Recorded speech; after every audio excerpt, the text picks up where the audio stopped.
Assalamualaikum warahmatullahi wabarakatuh. Innal hamdalillah nahmaduhu wa nasta'inuhu wa nastaghfiruh wa na'udzu billahi min sururi anfusina wa min sayyiati a'malina.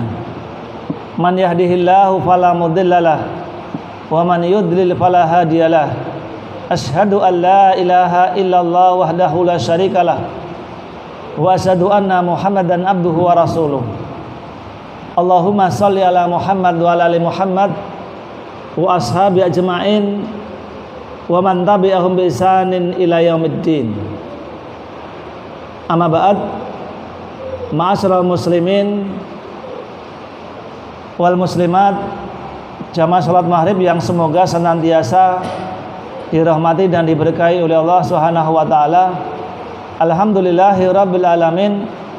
Marilah senantiasa kita bersyukur kepada Allah tabaraka wa taala atas segala limpahan nikmat dan anugerahnya kepada kita sekalian, sehingga pada malam hari yang mulia ini kita kembali dipertemukan oleh Allah Subhanahu wa taala di tempat yang mulia ini dalam rangka untuk bertafaquh fiddin, yakni mempelajari agama kita, dinul Islam, yang kita berharap mudah-mudahan dengan ilmu yang kita pelajari ini, ilmu itu menjaga pemiliknya.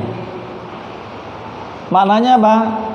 Ketika ilmu itu bisa menjaga pemiliknya, maka akan mengarahkan kepada perkara-perkara yang baik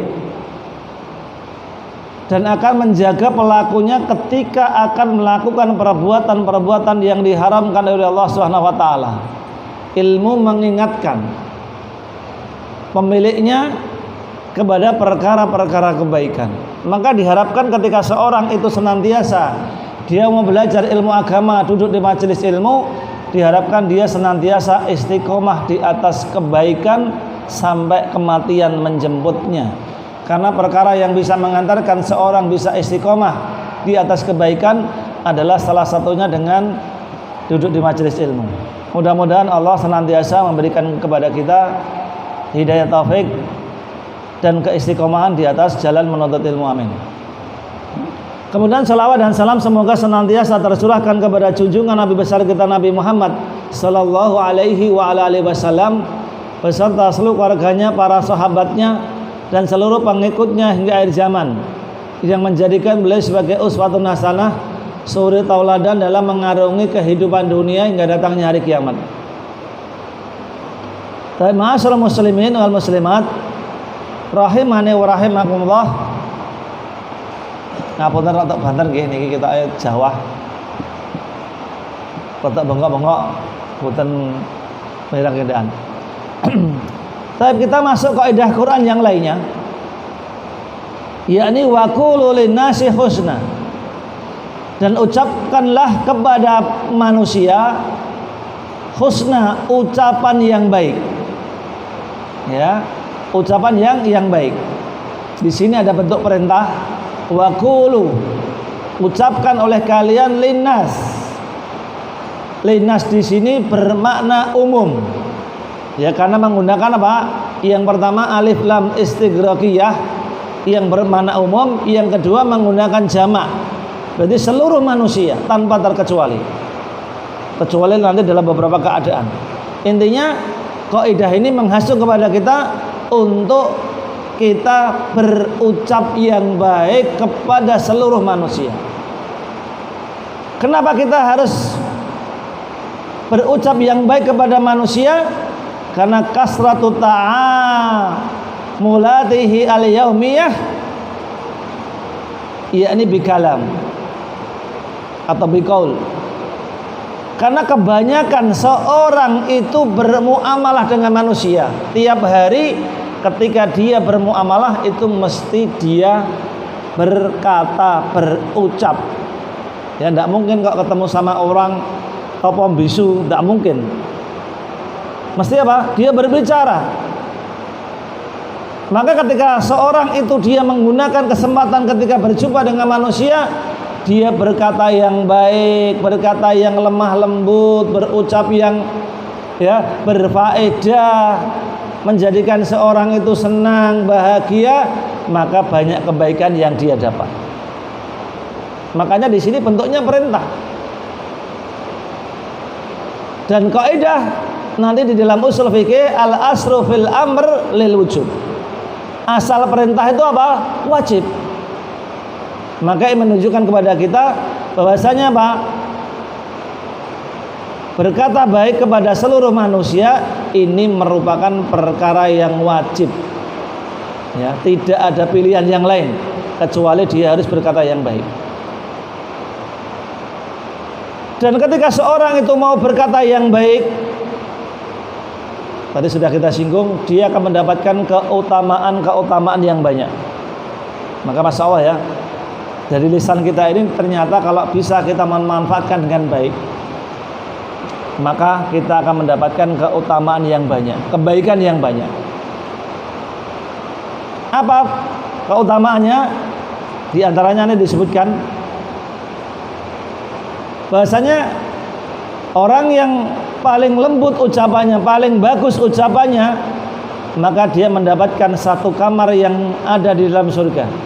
Inna fil jannati ghurfatun atau ghurfatan yura batinuha min duhurihim, ya min duhurihim, ya ini satu kamar yang bisa dilihat dalamnya dari luar, dan dari dalam bisa melihat dari luar, seperti kamar kaca.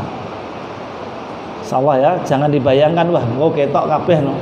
Ndak ya, kemuliaan, kenikmatan di surga itu beda dengan di dunia sifatnya. Ini menunjukkan keutamaan yang luar biasa, satu kamar yang luar biasa yang khusus yang Allah sediakan kepada siapa? Liman alanal kalam, yakni bagi seorang yang paling bagus ucapannya. Ucapan yang bagus itu gimana toh? Nanti disebutkan para ulama mengandung dua makna.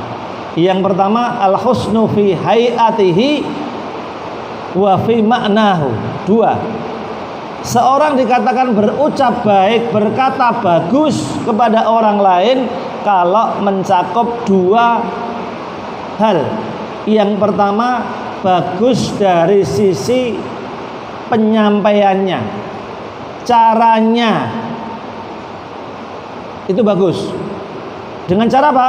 Ya lemah lembut, dengan cara yang baik, tidak kasar, kemudian memilih kata-kata yang baik, tidak membentak-bentak, dengan sopan, dengan bahasa yang halus. Itu hayahnya, caranya, sikapnya. Yang kedua, ya ini al-husnu fi makna, bagus dari sisi maknanya. Maknanya ya apa? Ada orang-orang yang masya Allah ucapannya lembut, halus, neng nyelekit maknanya. Ini tidak termasuk ucapan yang bagus. Harus memenuhi dua makna. Ya, mengandung kebaikan, mengandung faedah, mengandung manfaat, tidak menyinggung perasaan orang lain, tidak mengandung kejelekan, tidak mengandung dosa, tidak mengandung ucapan yang kotor, dusta, mencela dan yang lainnya. Maknanya seperti itu. Maka harus terpenuhi dua keadaan seorang berucap baik. Balasannya apa? Mendapatkan kamar yang luar biasa bagusnya. Dari dalam bisa melihat dari luar bisa melihat dari dalam. Kemudian keutamaan yang lainnya, seorang yang memiliki ucapan yang baik, dia akan masuk surga dengan penuh keselamatan. Ya, kata Nabi apa? Afsus salam, wa ati bil kalam, wa sallu, wan nasu biniyam. Ya, sebarkanlah salam, ucapkanlah yang baik kepada manusia, salatlah ketika manusia sedang tidur. Jadi salat malam. Maka apa kata Nabi? Fatadkhuluna al-jannata bisalam. Maka kalian akan masuk surga dengan penuh keselamatan. Maknanya yakni bila adab wala hisab, tanpa adab, tanpa hisab. Keutamaan yang lainnya merupakan amalan yang terbaik di dalam Islam. Nabi pernah ditanya oleh para sahabat, ya seorang sahabat, bahwasanya ma'ayul muslimina khair, siapa orang muslim yang terbaik ya Rasulullah? yakni kata beliau man salimal muslimuna min lisanihi wa yadihi, orang yang selamat, ya, kaum muslim itu selamat dari lisan dan tangannya. Ini muslim yang terbaik. Yang baik amalannya adalah orang yang mengucapkan ucapan yang baik. Sampai-sampai orang yang lain itu selamat dari lisannya, selamat dari kejelekan dan keburukan lisannya. Kemudian orang yang bisa menjaga lisannya dengan baik, Nabi mengatakan akan mendapatkan jaminan di dalam surga. Ya, siapa yang bisa menjaga dua lubang, ya, ini lubang kemaluan dan lubang kemaluan dan lubang di antara dua lihya, yakni lisan, maka atman lahul jannah, kata Nabi, aku menjaga atau menjamin bagi dia surganya Allah Subhanahu wa taala. Ini diantara keutamaan daripada ucapan yang baik. Kemudian ucapan yang baik juga mencerminkan keadaan iman yang sempurna. Seorang yang memiliki iman yang sempurna maka akan keluar dari lisannya ucapan-ucapan yang baik. Itu mesti. Kenapa? Karena kata Nabi, man kana yu'minu billahi wal yaumil akhir falyakul khairan aw liyasmut. Dua pilihan. Barang siapa yang dia beriman kepada Allah dan Rasulnya dan hari akhir, yakin akan balasan besok pada hari kiamat, maka dia akan berucap, ya, yang baik atau diam. Dua pilihan. Kalau tidak tidak bisa mengucapkan ucapan yang baik, yang berfaedah, yang bermanfaat, yang penting diam. Dan diam itu lebih selamat. Maka dikatakan oleh Nawawi, makna daripada ini, hendaknya seorang itu, ya, Imam Syafi'i, hendaknya seorang itu kalau dia berbicara, hendaknya dia berpikir dulu. Man arada an yatakallam falyufakkir. Barang siapa yang ingin berucap, berkata, biar ucapannya mengandung kebaikan, mengandung manfaat, dipikir sih, iki apik pora, manfaat pora, menyinggung perasaan orang lain atau tidak. Kalau bagus, ucapkan. Kalau berfaedah, ucapkan. Tapi kalau tidak mengandung faedah, ya, justru malah menimbulkan, ya, sesuatu yang tidak baik kepada pendengarnya, maka mending diam, dan itu lebih selamat. Ini ma'asyiral muslimin wal muslimat rahimani wa rahimallah.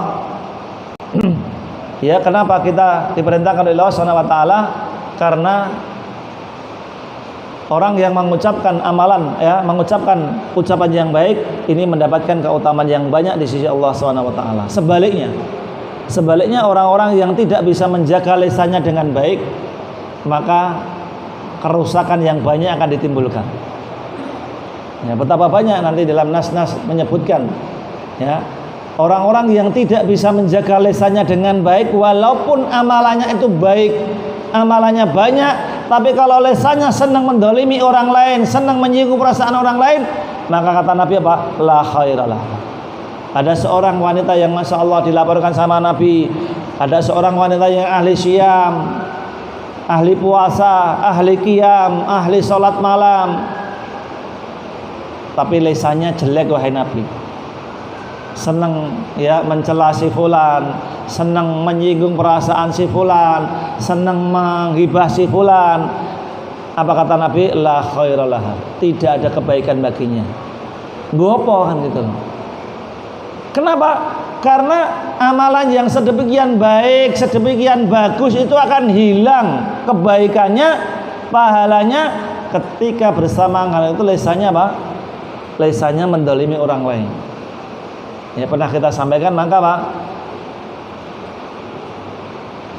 amalan yang banyak itu akan habis untuk membayar kedoliman yang dilakukan oleh lisannya. Kalau dia itu Masya Allah lisannya jelek, sama siapa saja ngomong, tiap hari berjumpa dengan siapa, lisannya jelek, ya sudah, amal-amal kebaikannya digunakan untuk membayar kejelekannya. Tidak ada kebaikan, kata Nabi. Makanya lisan ini hendaknya harus betul-betul kita jaga dengan baik. Kita cilik neng Masya Allah, ya, akar bekasnya itu melebihi yang lainnya. Maka dikatakan Nabi apa? luka karena pedang itu masih mudah untuk disembuhkan. Tapi kalau luka karena lisan itu sulit untuk disembuhkan. Ya betapa banyak orang-orang yang kadang nuwun sewu nggih, karena ucapan seseorang itu sampai nendas itu bertahun-tahun. Masya Allah kan harus kelingane si fulan kayak ngomong ini kok mas hatiku ki loro-loro orang ndang mari-mari padahal yang kena pedang gawe ning PKU sasiwe mari kan gitu. Tapi karena luka karena lisan ini apa? Terus nedas. Pengaruhnya tuh masya Allah luar biasa, sulit untuk disembuhkan. Kalau orangnya ndak longgar itu kelingan terus. Istilahnya tom-toman terus ya, ketemu wong eno wah, nanggare krungu omongane nyeleket itu marah kene-kene. Dan lisan itu kelihatannya kecil tapi kedzalimannya bisa sampai jarak jauh. Kalau pedang ya, pedang itu kan paling 1 meter 2 meter. Iya kan, melukai orang lain. Tapi lisan itu mbok wonge ning adohe ning Mekah to. Itu bisa kita lukai dengan apa? Lisan kita. Jaraknya jauh kan. Neng Mekah malah dirasani, dielek-elek, dijatuhkan kehormatannya, dicela. Lisan kita neng kene tapi orangnya dijauh, bahkan orangnya sudah mati pun masih bisa. Tapi pedang nggak bisa. Ya. Bahkan satu lisan ini bisa melukai seluruh negeri. Yen pedang ra iso. Siji loro paling wis cekel polisi kan gitu. Lisan itu bisa melukai satu negeri, bayangkan. Banyak kan kita saksikan tokoh-tokoh yang gara-gara mengucapkan ucapan yang kesleo sithik menghina suku tertentu, bangsa tertentu, sak kecap tok tapi sing kena berapa? Jutaan orang. Ini lisan. Makanya betul-betul harus kita jaga dengan baik. Kemudian di sini penulis ya menyebutkan tentang kisah-kisah contoh-contoh di dalam Al-Qur'an tentang bagaimana uslub ya, cara, metode agar kita bisa berucap dengan ucapan yang baik.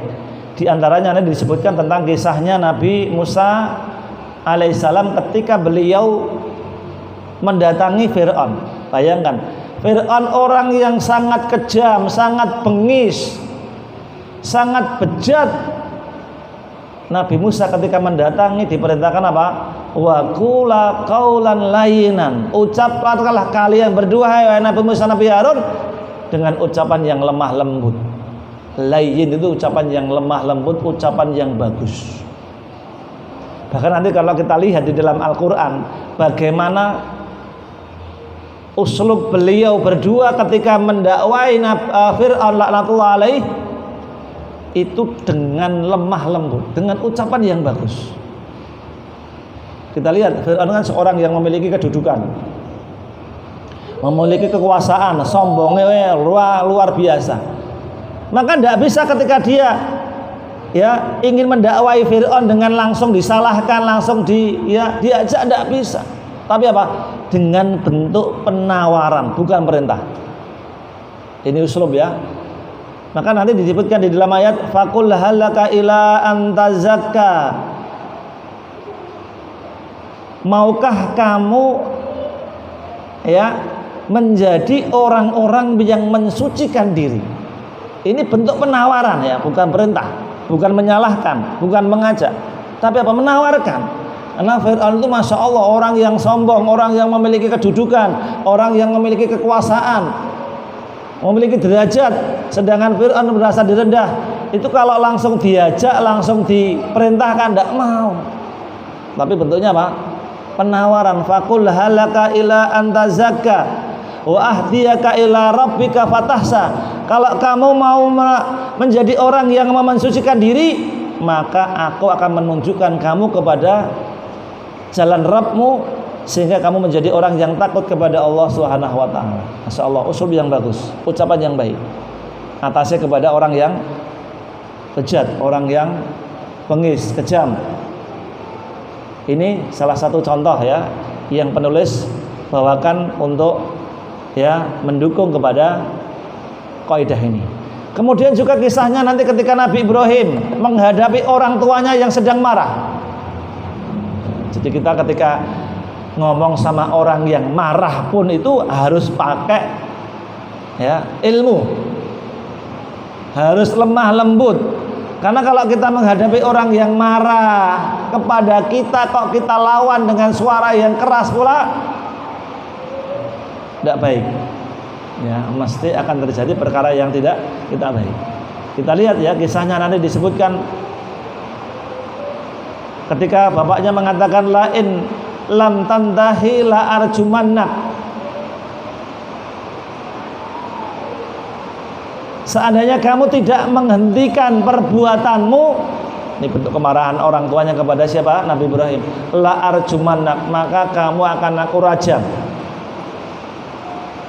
Ya, akan apa? Aku rajam. Wa hajru maliyan, dan aku akan kamu musir, kamu akan aku usir. Kemarahan bapaknya kepada Ibrahim. Tapi apa? Dia mengatakan dengan, nanti disebutkan ya di dalam banyak ayat. Yang pertama beliau mengatakan dengan mengatakan ucapan apa? Ya abati, wahai bapakku yang mulia. Abah itu panggilan nanti dalam bahasa Arab itu panggilan yang menunjukkan pengagungan, penghormatan yang melebihi dibandingkan dengan kata abun. Abun itu biasa, wahai bapak itu biasa. Tapi kalau abah itu pemanggilan yang menunjukkan makna penghormatan yang lebih. Ya abati, wahai bapakku yang saya sayangi, yang saya muliakan, yang saya hormati. Itu maknanya kurang lebih demikian. Atasi bapaknya marah, menghadapi orang yang marah tetap dengan lemah lembut, ucapan yang baik. Kemudian ya beliau membantah, lima ta'budu ma la tasma'u wa la yubshiru wa la yughni anka syai'an. Bentuk pertanyaan, kenapa engkau wahai bapakku beribadah kepada zat yang tidak bisa mendengar, tidak bisa melihat, tidak bisa memberikan kecukupan kepada kamu? Bentuk pertanyaan untuk menyadarkan, tidak langsung menyalahkan. Kenapa wahai bapakku, kok kamu tuh seperti ini? Tidak langsung menyalahkan. Menyalahkan kan mesti terjadi penolakan yang lebih kan gitu. Kemudian yang lebih hebat lagi, beliau tetap mendoakan kebaikan. Qala salamun alaika, aku tetap mendoakan kepadamu ya wahai bapakku, semoga keselamatan atas kamu. Insyaallah ya, keselamatan apa? Atas kamu. Ini menunjukkan kebaikan ucapan dari diri Nabi Ibrahim alaihissalam ketika menghadapi bapaknya yang marah, tetap mengucapkan ucapan yang baik, tidak menyinggung perasaan bapaknya, dan tetap mendoakan kebaikan. Ini diantara salah satu uslub ya yang dibawakan oleh penulis yang mendukung kepada kaidah ini. Nanti banyak ya, misalkan bagaimana cara berbicara kepada orang-orang yang jahil, kepada orang-orang yang datang meminta-minta. Kadang kita kan ada orang yang minta-minta, kita ada perasaan dongkol, jengkel. Nah di situ nanti di sini ya banyak disebutkan contoh-contoh demikian. Tapi ini kaidah yang pertama. Kaidah yang kedua, ya kaidah yang lainnya ya disebutkan oleh penulis, yakni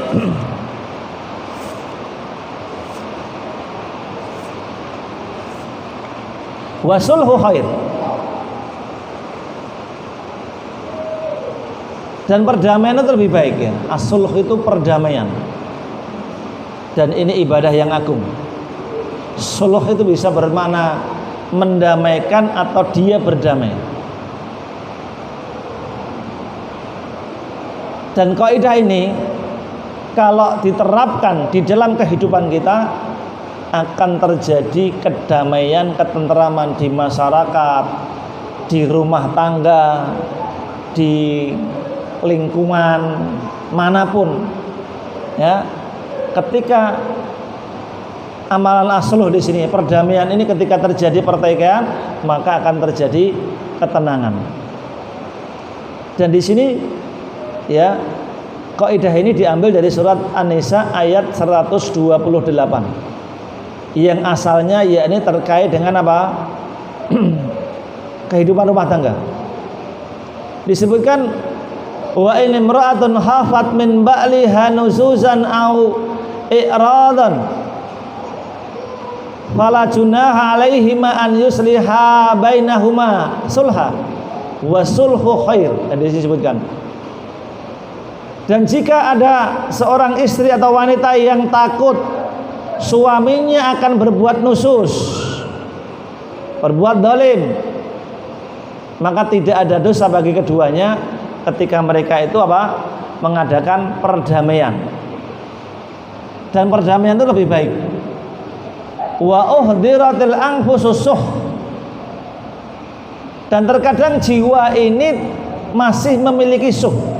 Ini penghalang ya, penghalang dari perdamaian itu ketika salah satu pihak ini masih memiliki jiwa tidak mau ngalah.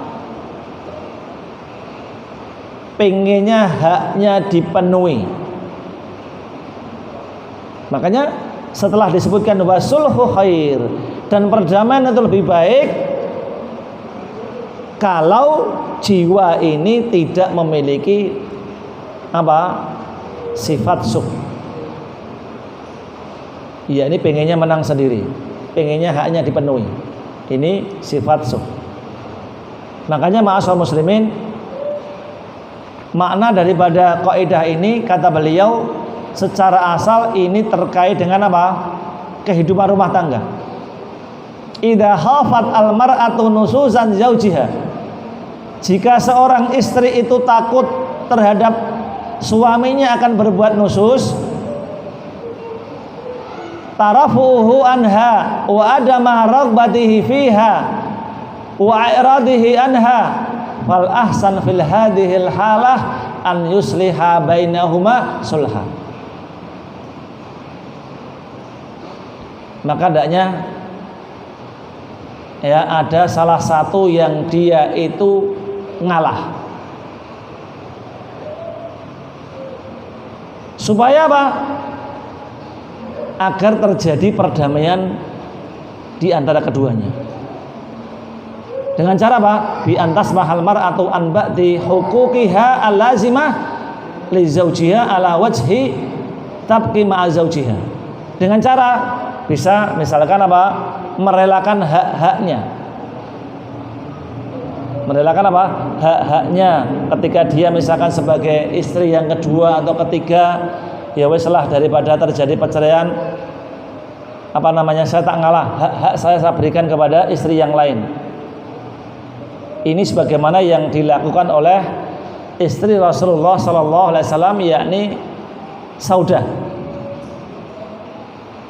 Ketika beliau merasa istri yang paling tua, khawatir nanti diceraikan sama Nabi, maka beliau berdamai dengan cara apa? Memberikan sebagian hak-haknya, yakni jatah bermalamnya diberikan kepada siapa? Aisyah, supaya kehidupan rumah tangga ini berjalan dengan harmonis. Ini secara asal makna daripada ya kaidah ini diambil dari ayat ini. Intinya ya, di antara bentuk perdamaian, mendamaikan seorang yang bertikai, ya terjadi perselisihan, adalah dengan cara salah satu ngalah, berikan haknya kepada dia, ngalah ya, tidak mengambil haknya. Ini supaya terjadi perdamaian. Tapi penerapan kaidah ini, nanti kata penulis, ini penerapannya bisa mencakup luas, bukan hanya dalam hal ya kehidupan suami istri saja, tapi dalam semua aspek. Ketika terjadi perselisihan, maka di antara perkara ya yang harus diperhatikan, hendaknya salah satu ada yang ngalah. Ini penting ma'asyiral muslimin ya, karena di antara perhalang ya, penghalang daripada asluh ya, asluh di sini yakni perdamaian itu ketika apa? Seorang itu ngotot haknya itu pengen dipenuhi, tidak mau ngalah dan tidak mengerti tentang kemaslahatan dari perdamaian. Ini penghalang-penghalang dari apa? Perdamaian sulit terwujud ketika apa? Pengene haknya dipenuhi, ngotot biasanya aku orang ini orang. Nah, ini beratnya, sulit untuk bisa mewujudkan perdamaian. Yang kedua tidak mau ngalah tadi, yang ketiga tidak mau mengerti, ya tidak ngerti tentang kebaikan asluh. Makanya kalau seorang itu mengerti tentang kebaikan dan kemaslahatan ibadah asluh di sini, maka insya Allah akan bisa membantu seorang untuk bisa berdamai. Ya, bisa Pak berdamai. Yang pertama Pak, mengerti bahwasanya asluh itu merupakan ibadah yang agung. Ya, asluh perdamaian itu ibadah yang agung. Makanya nanti datang dalam ayat bentuknya perintah. Ya, bentuknya apa? Perintah. Misalkan apa? Wa aslihu akhawaikum. Ada bentuk apa? Perintah. Ya, damaikanlah orang yang berselisih di antara kalian, ya, baina akhawaikum, di antara dua orang saudara kalian. Bentuknya apa? Perintah. Yang kedua, nanti datang dalam hadis bahwasanya Rasulullah SAW bersabda, ala uhbirukum bi afdala min darajatis shalah wa siyam wa shadaqah. Maukah kalian aku kabarkan kepada perkara yang lebih afdal derajatnya daripada sholat, daripada puasa, daripada sedekah. Berarti ini ibadah. Ibadah yang lebih afdal derajatnya daripada sholat, daripada puasa, daripada sedekah. Maka para sahabat menjawab, qalu bala, iya ya Rasulullah, tentu ya Rasulullah. Maka apa kata Nabi? Islahu datil bain hiyal halikah fa in fasada datal yamin. Islahkan, damaikan orang yang memiliki permusuhan di antara kalian. Jadi ternyata mendamaikan atau berdamai ini merupakan ibadah yang agung dan keutamaannya lebih besar daripada apa? Salat, puasa, dan sedekah. Jadi kalau ada dua orang saudara kita yang berselisih, kita damaikan, ini merupakan ibadah yang agung. Kalau kita yang berselisih, kita yang ngalah. Kita ngalah ini termasuk bentuk kebaikan, ya, termasuk apa? Ibadah suluh. Karena kalau tidak ngalah salah satunya, maka mesti perdamaian sulit terwujud. Makanya kalau kita ingin mendamaikan dua orang, itu harus salah satunya ngalah. Yang dua-duanya ngotot tuh gak ngalah, harus berat, sulit untuk terwujud. Begitu pula ketika kita bertikai, gendang rampung urusane, kita yang ngalah. Dan ini termasuk ibadah yang agung. Asluh itu ibadah yang agung. Makanya ma'asyar muslimin wal muslimat rahimani wa rahimallah, perpecahan dan pertikaian itu di dalam syariat Islam sangat dicela. Perpecahan, pertikaian itu sangat dicela di dalam Islam. Makanya perkara yang mengantarkan kepada pertikaian itu sangat-sangat dilarang. Ya, pertikaiannya itu dilarang, dicela. Perkara yang bisa mendatangkan kepada pertikaian itu dilarang di dalam syariat. Ya, perkara yang mengantarkan itu dilarang. Contohnya apa? Misalkan ya, ghibah, namimah, kemudian apa? Suudzon, mencela, menggelari dengan nama yang jelek. Itu kan perkara-perkara yang bisa mengantarkan kepada pertikaian. Ghibah itu kalau ya orangnya mendengar, tahu, akan bisa mengantarkan kepada apa? Pertikaian. Maka dilarang dalam syariat. Begitu pula apa? Namimah, adu domba. Begitu pula menggelari dengan gelar yang buruk, mencela, ya, melaknat. Ini perkara-perkara yang bisa mengantarkan kepada pertikaian, maka dilarang. Termasuk juga nanti dalam muamalah, membeli ya di atas pembelian orang lain. Itu bisa mengantarkan kepada pertikaian. Melamar orang yang sudah dilamar oleh orang lain, ini dilarang dalam syariat. Kenapa? Karena bisa menimbulkan pertikaian. Oh, piye to Mas wis tak lamar kok malah kayak wong liya iki piye? Geseh. Makanya dilarang.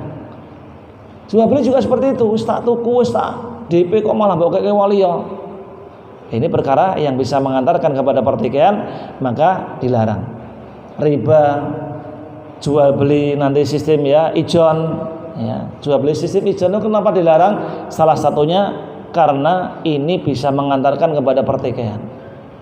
Coba ya ketika orang datang, wah buaya, wah banyak banget pentil-pentil, dibayar, tapi ternyata qadarullah pas wayahe gede gogro kabeh. Wah itu timbul perselisihan. Lah piye mbok kapake iki? Wong dhisik buahe masyaallah ngrembuyung karo ngene barang tak parani ra nek blas garek sithik iki mesti mbok pangan dhewe wah gitu. Makanya jual beli ijon ya, jual beli buah yang masih pentil itu tidak boleh. Kenapa? Karena ini bisa mengantarkan kepada pertikaian. Termasuk nanti dalam ya muamalah yang lain, kenapa harus ada akad yang jelas?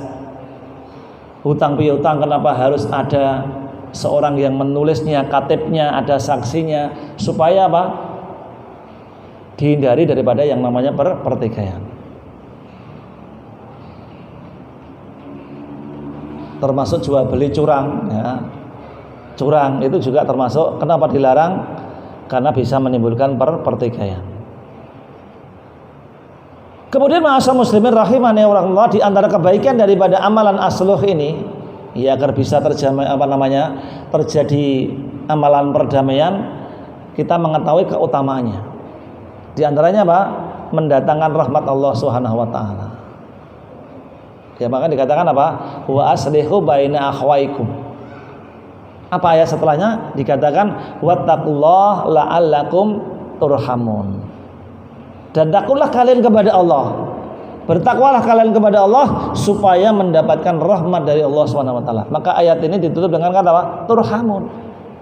Makanya orang-orang yang mau mendamaikan orang lain dan dirinya mau berdamai dengan orang lain ketika berselisih dengan orang lain, maka balasannya apa? Mendapatkan rahmat Allah Subhanahu wa taala. Kemudian di antara perkara yang lainnya,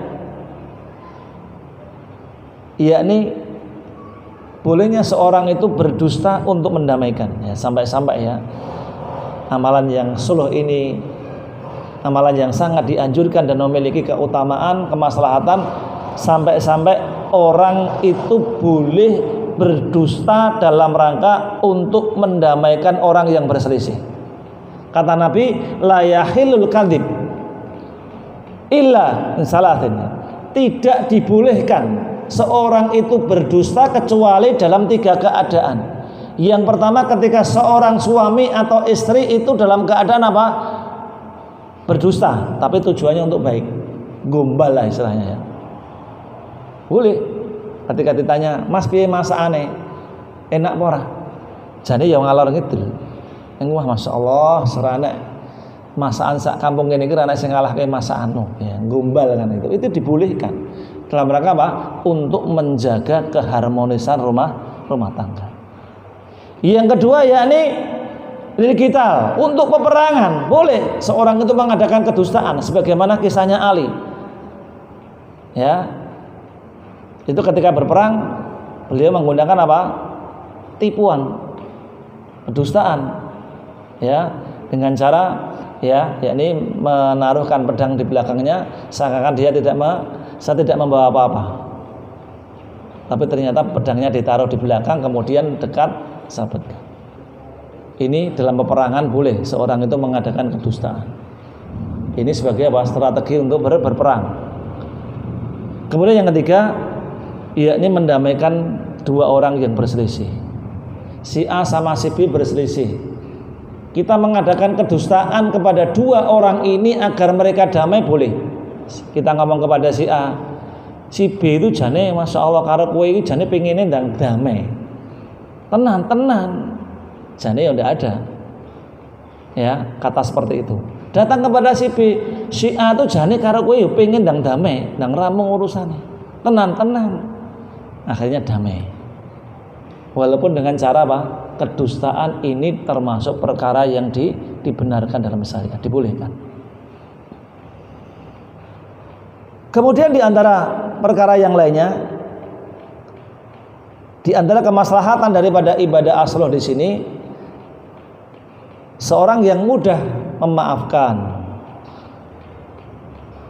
mudah ya hatinya longgar untuk dia mau berdamai, ngalah istilahnya ya, tidak mengambil haknya walaupun dia mampu, mau, tapi lebih memilih untuk ngalah, maka akan mendapatkan kemuliaan di sisi Allah Subhanahu wa taala. Kata Allah, "Ma zadallahu 'abdan bi afwin illa izzan."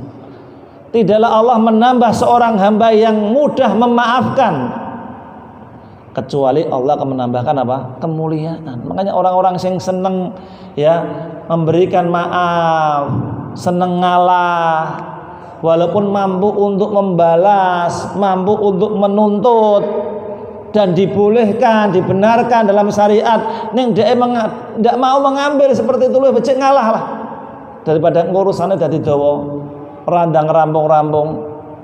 Apalagi itu dengan saudara kaum muslimin, bisa timbul perasaan gil nanti kalau masalah ini randang dirampung ke, energinya habis untuk ya urusan ini. Iya loh, kalau orang berselisih itu rampung-rampung itu wis waktunya habis, energinya habis. Apalagi sampai punya dendam segala, nanti akan memikirkan bagaimana cara golek balas dendam iki piye. Jadi hidupnya tidak tenang. Apalagi sampai urusannya dawa ya berlarut-larut sampai neng pengadilan, wis entek dit akeh ya, energinya banyak terbuang, bisa timbul ya perasaan gil kepada saudaranya, anyel, mangkel, hasad dan yang lainnya. Makanya orang-orang yang kadang dia punya kemampuan untuk membalas, menuntut dari kedoliman dari saudaranya, daripada engkau berselisih dia ngalah memberikan ampun, ini Allah akan memberikan kemuliaan. Makanya orang-orang yang pemaaf ya, dia orang yang ngalah, tidak mau mengambil haknya, itu Allah memberikan apa? Kemuliaan di dunia, mendatangkan kecintaan dari para manusia, dan nanti di akhirat orang-orang yang seperti ini akan dibanggakan oleh Allah secara khusus. Disebutkan dalam riwayat ketika Allah ya mengumpulkan manusia di padang mahsyar, nanti ada ya diseru, siapa yang di dunia senang memaafkan saudaranya ketika ya dia didolimi, berdiri. Kemudian Allah puji orang yang seperti ini di hadapan para manusia. Ini menunjukkan ya dia mendapatkan kemuliaan dan keutamaan ketika mengamalkan amalan tersebut. Makanya ma'asyiral muslimin ya, kesimpulannya di antara amalan as-sulah ini merupakan amalan ibadah yang agung, bisa tercipta ketika punya niat yang baik untuk menyelesaikan perselisihan. Dan yang kedua bisa terwujud ketika ada salah satu yang mau ngalah, harus mengorbankan haknya, serapopo aku ora nuntut hakku rapopo. Ini insyaallah perdamaian akan bisa terjadi dengan baik dan lancar. Adapun orang-orang yang tidak mau berdamai, ya dia senengannya ya terus ya mengadakan tidak mau damai, maka dampak keburukannya adalah dia terluput dari kebaikan amanah Rasul. Yang kedua, hidupnya tidak tenang. Dan yang ketiga, orang yang berselisih dengan saudaranya yang lain, kok dia tidak mau damai, selama belum berdamai itu sholatnya, amalan sholatnya tidak akan diterima oleh Allah SWT. Ya, nanti dalam hadis ya amalan seorang hamba itu akan disetorkan pada hari Senin dan Kamis. Semuanya akan diterima oleh Allah SWT bagi orang yang tidak menyekutukan Allah SWT, kecuali yakni salah satunya apa? Orang yang masih punya perselisihan dengan saudaranya belum sempat damai. Itu disebutkan baru munggah satu dirok, satu jengkal langsung balik lagi. Jadi tidak sampai ke langit amalannya. Maneman kan? Selama perselisihan dengan saudaranya itu belum clear, belum berdamai, maka amalan sholatnya tidak akan diterima oleh Allah SWT. Aman-aman dia sholat. Makanya kalau kita punya perselisihan dengan orang lain, segera saja kita selesaikan supaya apa?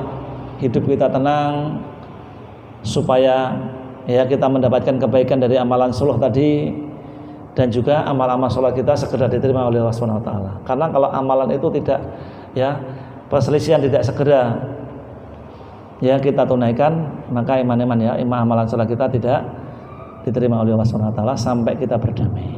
Baik, ini dua kaidah ya yang insya Allah mudah-mudahan bisa membawa keberkahan dan kebaikan untuk kita bersama. Kurang lebihnya mohon dimaafkan dan saya beri sifat pada Allah SWT. Subhanakallahumma rabbana wa bihamdika asyhadu an la ilaha illa anta astaghfiruka wa atubu ilaik. Assalamualaikum warahmatullahi wabarakatuh.